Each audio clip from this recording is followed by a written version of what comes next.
मेरे मोहतरम भाई और बहनों, ये जो हमारे गम्स हैं, जब ये हमारे दांतों को छोड़ देते हैं, हमारे ये जो दांत हमारे गम्स को, मसूड़ों को छोड़ देते हैं और मसूड़े दांतों से जुदा हो जाते हैं, तो उसमें 4 बड़ी प्रॉब्लम होती हैं। सबसे पहले तो बेइंतहा ब्लीडिंग होती है, बेइंतहा दर्द होती है, दांतों की सेंसिटिविटी बहुत ज़्यादा बढ़ जाती है और उसमें पस पड़ जाती है। मेरे मोहतरम भाई और बहनों, 5 नमाज़ों में हम मिसवाक करेंगे।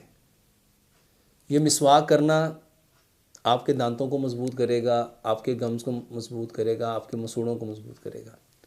दूसरे, रात को भी और सुबह को भी।